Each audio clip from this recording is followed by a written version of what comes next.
Thank you very much indeed for watching. This is exclusive content from the World Retail Congress 2017 here in Dubai, where I caught up with Patrick Bosquette Chavanne. Let's hear what Patrick has to say.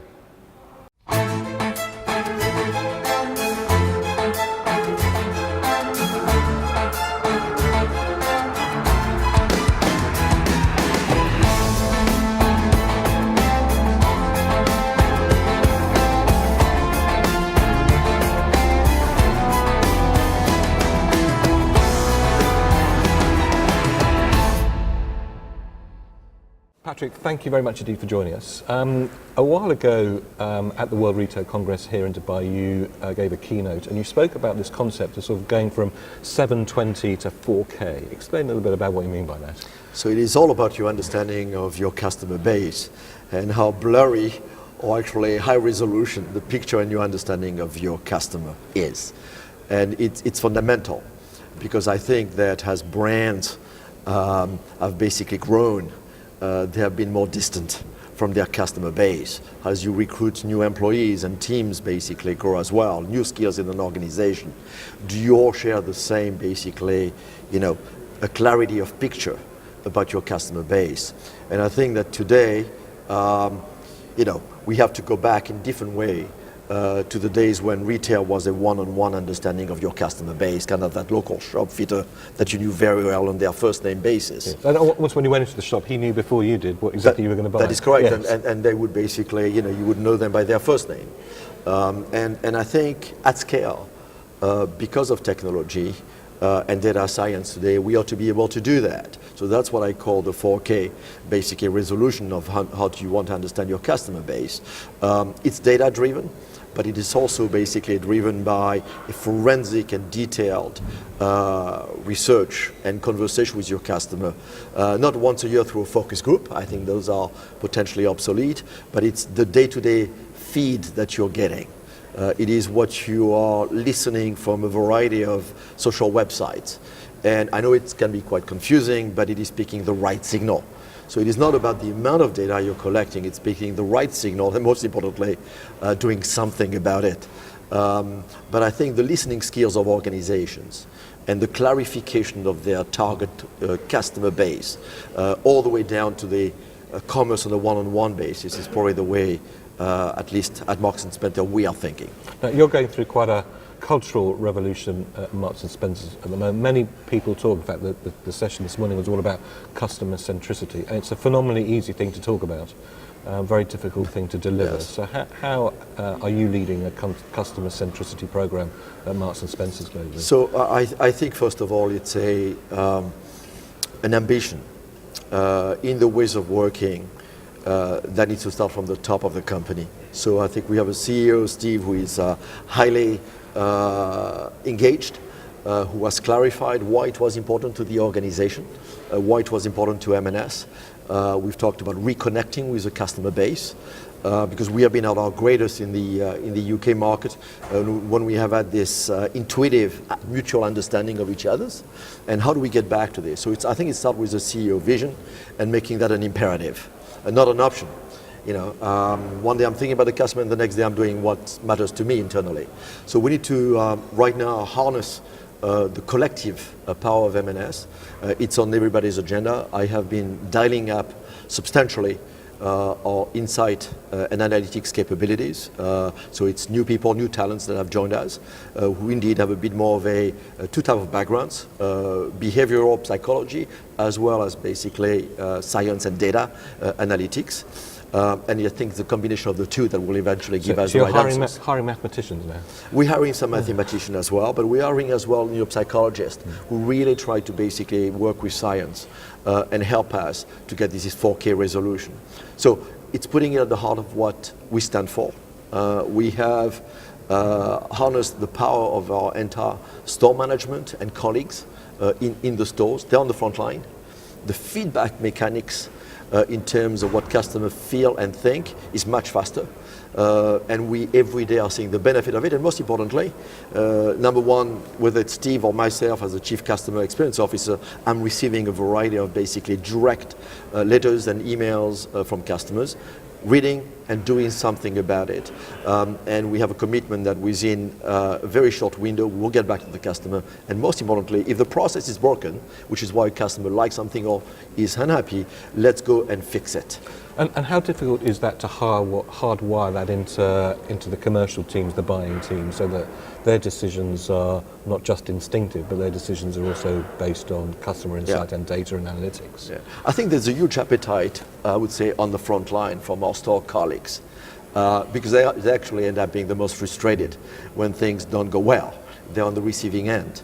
And something I would say, colleagues in our call centers who are getting the phone calls from customers online, which are not completely satisfied with when the proposition does go wrong. So I think it's how we bring this type of engagement way inside the organization in the buying offices. So I'm going to give you a couple of examples. With this greater pixelization of the customer understanding, we have clarified what we stand for different audience in the UK. And with 32 million customers, we have a wide show to cater to. But how do you basically individualize the amount, the massive amount of customers that we are catering to, so that you bring to our buying team, our design team, a much clearer view of who their customers are. So when they design, when they create something, when they buy the fabric, when they look at the fit of a product, and same thing in food, they have a very sharp vision. And we're seeing some great results. I think we have had, for example, some substantial feedback on some of the color collections in the past, some of the fashion collections in women's wear. We've spent a lot of efforts at coloring techniques and basically bringing a know-how that actually has been tested with customers, and we're seeing collection which are much more consistent in the stores. And you know what? The business is responding. So in many ways, when you feedback those information, when you integrate it, and you don't feel like you have two different organizations going about it, and you make it much more seamless, the customers respond.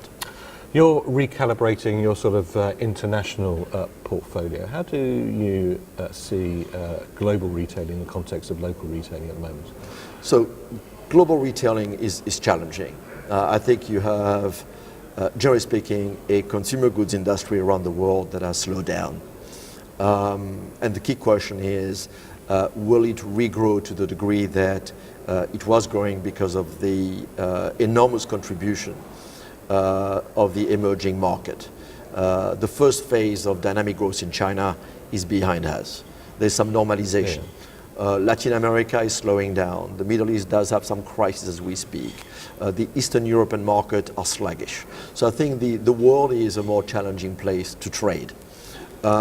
We think there remain some very important opportunities for both of our businesses, by the way. I'm here in Dubai this week, and we are opening our first standalone Simply Food stores. Yeah, congratulations. Thank you so much. So and we did that last year, in last couple of years in Hong Kong. So there is a great demand for uniqueness, specialness, which I think every time Marks and Spencer enter the market and we trade on our strengths, we have a great local following. That being said, I think the world will be a slower growth world, and therefore we need to strategically pick the market where we want to compete and win. And it'd be arrogant for me to say that we can do that in every single market, which is why recently we've done some retrenchment from some of the markets. On my way to India over the next several days, one of the fastest growing fashion market in the world. M&S will soon have its 60th store in India. We're growing, and we've been growing at a double-digit rate. The operating model works, the customer proposition is well understood by the Indian customers, and you have a substantial middle class entering the clothing and home market, and we are the beneficiary of that. So looking at, I suppose, the world, an uncertain world, I suppose, a lot of countries seem to be looking inwards, much more introspective than they have been. Do you see this as being a fantastic time to be a retailer, or a really scary time to be a retailer? I think it's all of the above. and I think it is fantastic because it's scary somehow. So I don't think retailing is for the risk averse. I think you need to really fundamentally understand the dynamics that are playing. But it's a fascinating time to be in retail. I remember 20 years ago, we probably had 3 or 4 levers to pull. Today you're basically in the cockpit of Concorde traveling at Mach 2 because that's the speed of it, and you have an instrumentation and a dashboard which is much more complex. And it is how we are all as retailers and brand deciding what lever to activate. So you need to know what you stand for. You clearly need to define what is the unique reason why today you are on the high street, being physical high street or digital high street. Once that's clear, what's your raison d'etre as a retailer? Because I think the high street is saturated, so nobody needs another basically retail to arrive. But if you have the right proposition, I think you will do well if you articulate it to your customer base in a clearly customer-centric way. And if you deliver what I call the total experience for the customer base, understanding what they are looking for in your brand, in your proposition, then I think you'll be highly successful.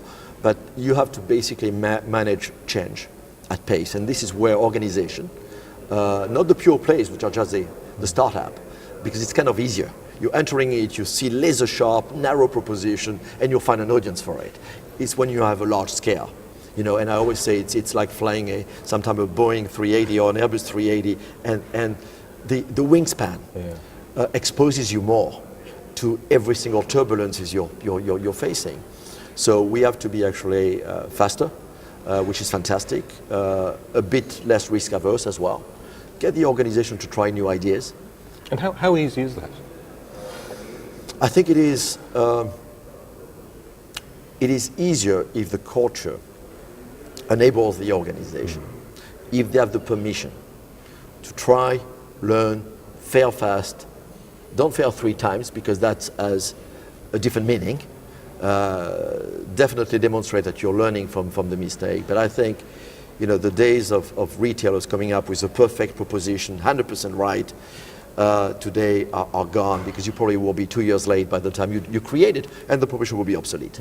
I mean, there's not many retailers in the world that have the history that Marks and Spencer's have. To what extent in this world is the historical nature of the brand important to where the future is going?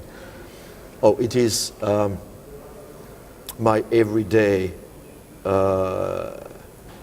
concern, privilege, and ambition to keep it so current. It's a rare brand. Marks and Spencer, 134 years of brilliant history, iconic British brand, which is why I joined the company. I mean, there are rare brands around the world that have this deep emotional, historical connection with their customer base, and it's like an amazing relationship, and you keep testing it, but you want to hang around together for longer.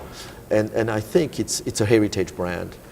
It has to become relevant today, the same way it was relevant in the 60s, in the 70s, and the 80s.